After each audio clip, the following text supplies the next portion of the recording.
Se você clicou nesse vídeo, eu tenho duas certezas. A primeira é de que talvez você curta histórias de terror, ou histórias de psicopata, histórias de suspense, etc. Já a segunda, bom, aí você vai ter que ir até o final desse vídeo para descobrir. Sejam bem-vindos mais uma vez ao meu canal.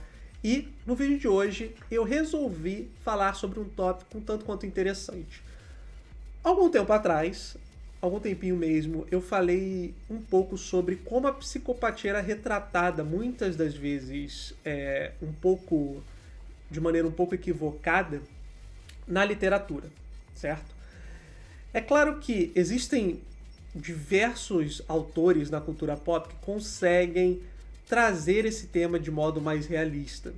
Claro que Dexter não é um desses seriados, mas o que mais me atrai é justamente o conceito de um personagem que tem se tornado cada vez mais uma figura heróica, quando na verdade ele, Dexter, representa o pior de todos os vilões. E no vídeo de hoje você vai descobrir o porquê.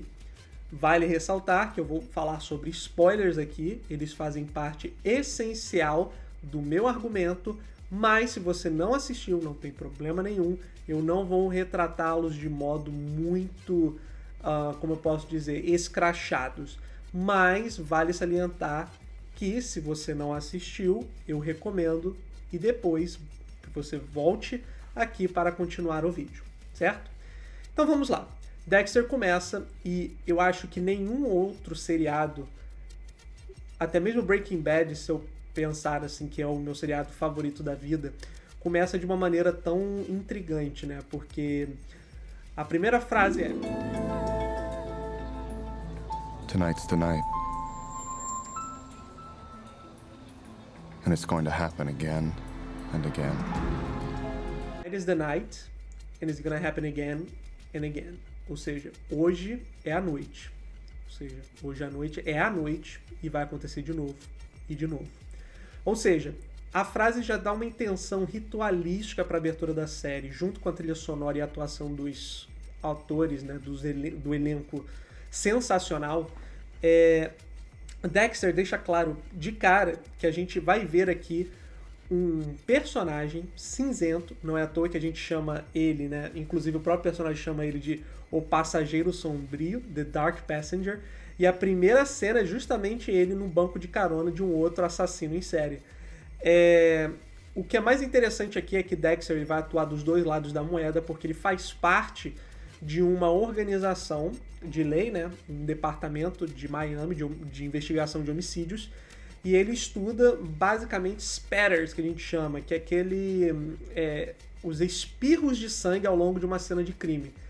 E como ele chegou ali? Bom, após ter um passado, né, um tanto quanto brutal, que levou inclusive aos seus traumas e possivelmente aos seus gatilhos com relação à psicopatia, Dexter é adotado por Harrison Morgan, que é o pai dele, e que ao perceber que o filho está se tornando psicopata, e sabendo que não há nada que ele possa fazer, e com medo e com receio de que o filho seja afastado dele, decide fornecê-lo um código. Juntos eles criam um código de conduta para que o filho consiga eliminar somente as pessoas certas, e as pessoas certas são as pessoas mais erradas, ou seja, outros psicopatas. Ao longo da narrativa, então, a gente vai acompanhar o Dexter junto com a sua irmã após o falecimento do seu pai, e alguns dos seus vilões que vão cada vez mais se tornando, como eu posso dizer, célebres.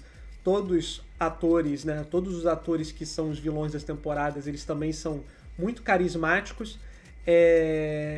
E também nós acompanhamos o desenvolvimento dessa narrativa. Será que o Dexter vai continuar, vai conseguir manter o seu álibi, vai conseguir manter a sua discrição? No caso, algumas pessoas, principalmente o sargento James Doakes, suspeitam ele desde o início. O que é interessante da figura aqui é que, de cara, Dexter é apresentado como esse anti-herói. E ele tem essa dificuldade de adaptar em tudo. Só que, da perspectiva dos outros, ele é a pessoa mais normal do mundo. A graça inicia, de fato, quando ele encontra, digamos assim, o seu próprio caminho na sociedade, uma maneira de se disfarçar. E aos poucos vai criando laços, seja com a sua irmã, seja também com a Rita, que é a namorada dele, uma mulher extremamente problemática no sentido de ter um passado traumatizante, 2 filhos para criar e com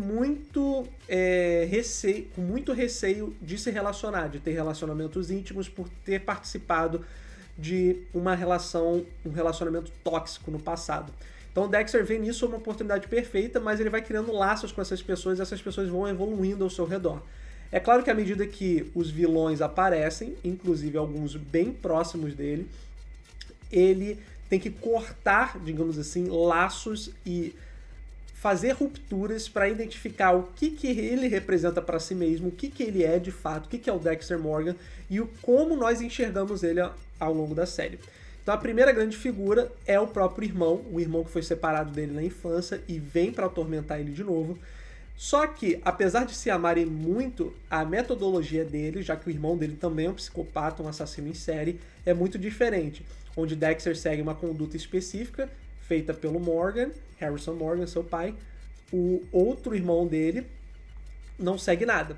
Então, a série apresenta a primeira grande ruptura quando ele decide que eu só vou matar, inclusive estou disposto a matar o meu próprio irmão somente para seguir o código, não vou matar ninguém inocente. E nesse caso, nós criamos uma conexão maior com o Dexter a partir desse momento. É claro que, à medida que ele encontra novos...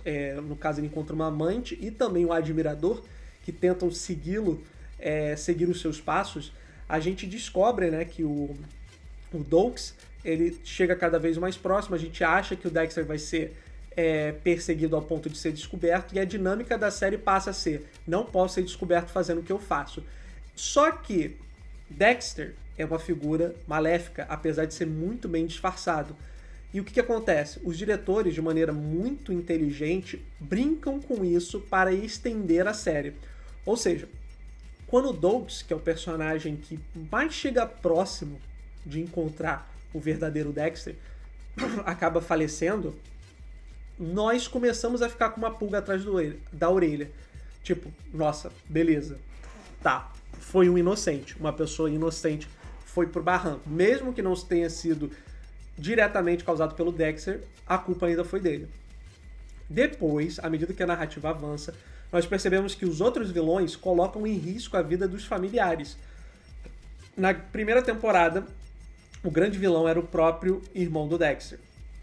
E, ao longo da narrativa, a gente acompanha que a Debbie, que é a irmã do Dexter, acaba sendo a pessoa que mais sofre. O problema é que a Debbie, coitada, é uma das personagens que eu mais gosto e mais injustiçadas no sentido de não merecer o desfecho que ela mereceu, que ela merecia, que ela teve de fato. Porque muito acaba caindo sobre ela, que acaba sendo uma figura muito sobrecarregada e, enfim, a história continua e isso vai resvalando em outras pessoas, inclusive na própria Rita e nos filhos dela, que têm suas vidas ameaçadas eventualmente também. Mas a graça é que Dexter é muito habilidoso e ele consegue enfrentar todos esses vilões. O ápice da narrativa, eu diria que é aqui onde Dexter mostra o conceito real da série, é na 4ª temporada. Se vocês pesquisarem, inclusive, entrevistas, roteiros e feedback de fãs, eu acho que a maior parte das pessoas tem a 4ª temporada como a melhor. Justamente porque aqui Dexter encontra um vilão que tem uma personalidade, digamos assim, uma máscara muito bem feita, mas ao mesmo tempo ele é o pior de todos, ele é o mais habilidoso de todos, que é o Trinity, um assassino que segue um padrão muito exótico e Dexter vai atrás dele. O problema é que a esposa do Dexter se encaixa no padrão de vítimas que o assassino Trinity tinha. Então, como uma forma de vingança, o Trinity vai atrás da própria esposa do Dexter, causando um assassinato brutal em que o filho dele, recém-nascido, experiencia tudo aquilo, e foi uma das cenas mais chocantes que eu acho que já vi na televisão. Algo verdadeiramente impressionante que vale muito a pena de ser assistido. Agora, eu acho que é na 4ª temporada que, de fato, a gente, enquanto espectador, pensa, tá na hora do Dexter parar.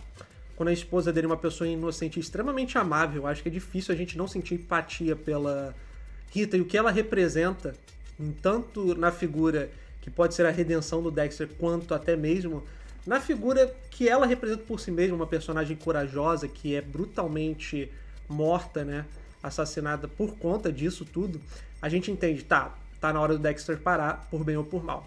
Acontece que a reação dele é justamente não parar, inclusive durante a paternidade dele, ele continua a matança e o evento vai escalonando. É claro que aqui eu acho que houve uma diferença muito grande, porque eu acho que, eu não sei se vocês têm essa percepção, mas a minha percepção na série foi de que eles perceberam que o Dexter estava sendo causador de muito sofrimento, e a maneira que eles tinham para reaver isso era estender desnecessariamente o seriado com vilões que não eram tão bons, justamente para ele poder recompensar. Mas à medida que eles fizeram isso para tornar as coisas mais interessantes, eles fizeram com que a descoberta dele por seletos personagens, como a própria Deb, resultassem em subtramas um tanto quanto estranhas. Por exemplo, a Deb revela ter uma queda pelo próprio irmão.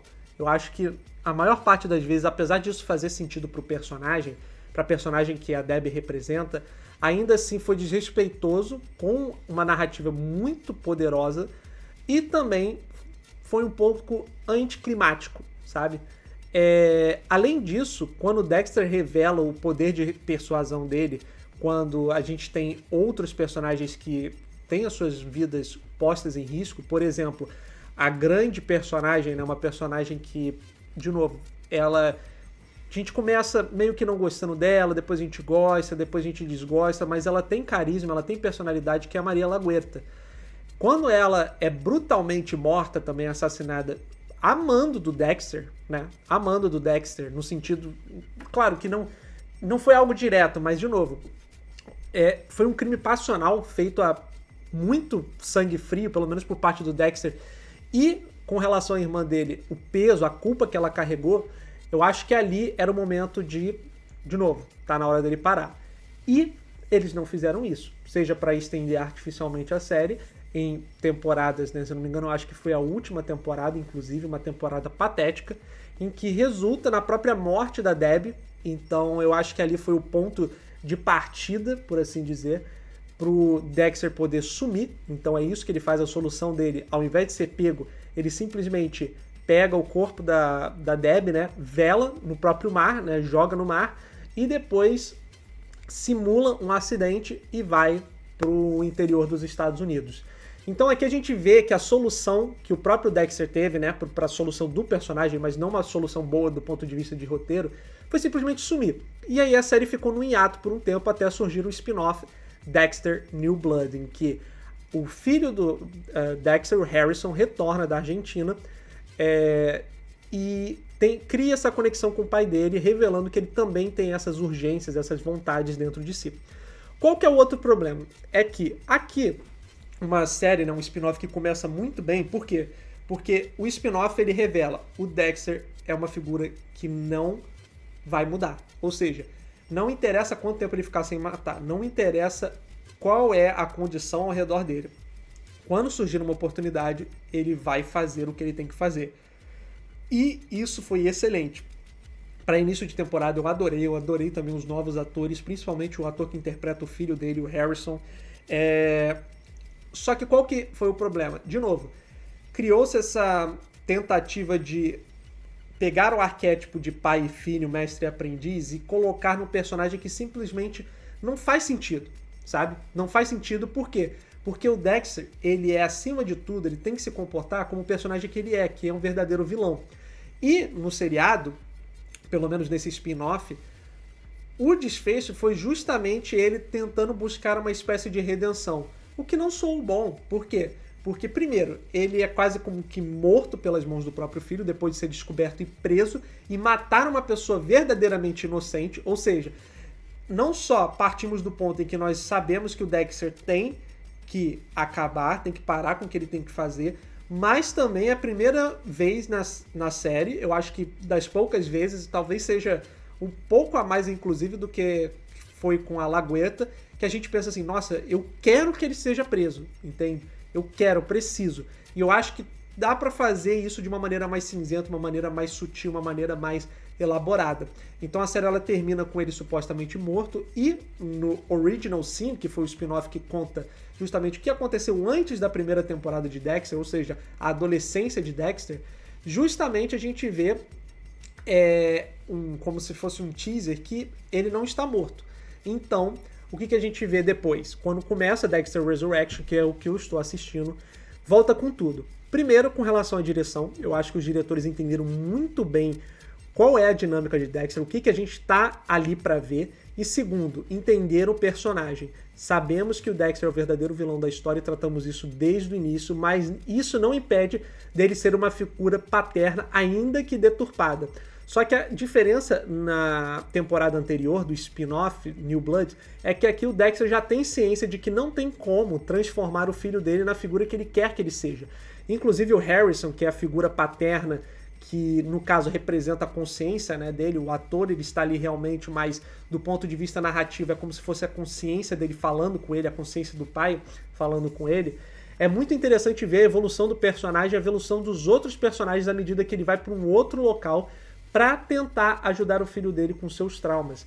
E isso funciona numa dinâmica muito interessante, porque a gente encontra uma espécie de grupo secreto de encontros para os psicopatas. Só que, de novo, a dinâmica volta a prevalecer do fato de que ele precisa ser pego, ele precisa ser preso, porque ele causa dor e sofrimento às outras pessoas. Inclusive, o grande antagonista dessa temporada para ele é o Angel Batista, né?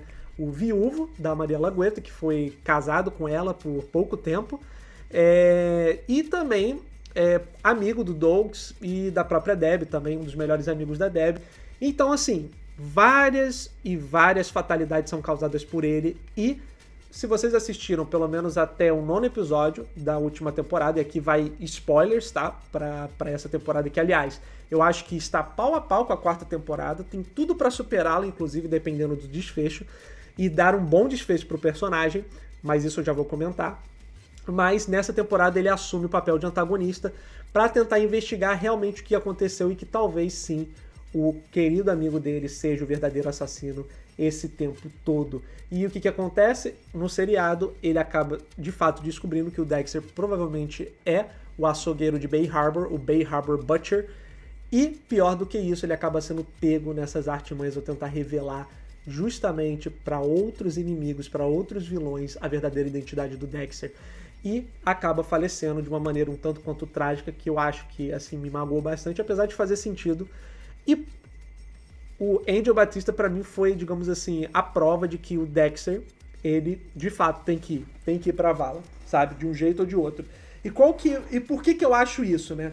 Primeiro, seria injusto com a narrativa, com os personagens construídos até agora, porque o Dexter já provou que ele sabe sumir, digamos assim, e você percebe que a dinâmica que a série construiu vai muito mais na parte de como ele se relaciona com os outros personagens para tentar manter a sua identidade secreta, do que, de fato, a matança em si. Porque a matança é episódica. Ela não sustenta a série. O que sustenta são esses relacionamentos. E quando esses relacionamentos começam a se fragmentar, das duas uma. Ou você cria outros que não vão ser tão cativantes quanto foram aqueles originais, porque nós estávamos atados emocionalmente àqueles que nos foram apresentados primeiro. E se outros forem apresentados, o que não nos prova, né? O que não nos, digamos assim, resguarda de que eles também não serão eliminados. Logo, eu acho que isso vai ser uma boa oportunidade para o Dexter partir dessa para melhor, mas também uma boa oportunidade para dar uma continuidade até com o filho dele, né? Sem ser ele ali, e inverter o que o pai dele fazia para com ele, o que o ator, né, que fazia o pai dele fazia com ele fará com o filho dele. Eu acho que essa vai ser uma excelente oportunidade. Então, se você está aqui até agora, o meu segundo palpite é que você concorda comigo de que Dexter tem que acabar. Por que ele tem que acabar? E é isso, porque ele é mau.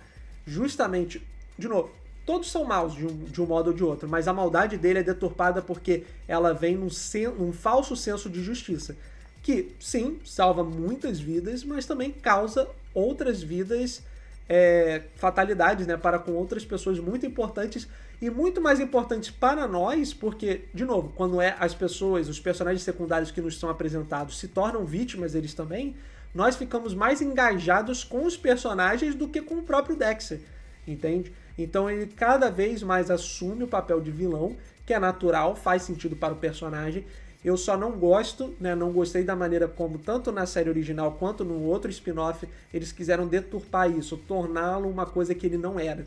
E nessa série eles mantiveram a identidade do Dexter até o finalzinho, a característica dele, o verdadeiro caráter dele, e eu espero muito que eles dêem um desfecho que ele merece, que essa narrativa merece, porque o Michael C. Hall é um excelente ator, todos os atores são excelentes, mas o Michael C. Hall eu acho que, diferentemente dessas outras séries dos anos 2000, Dexter foi aquela série que assim ficou com um gosto mais amargo, sabe? Que poderia ter um final muito melhor.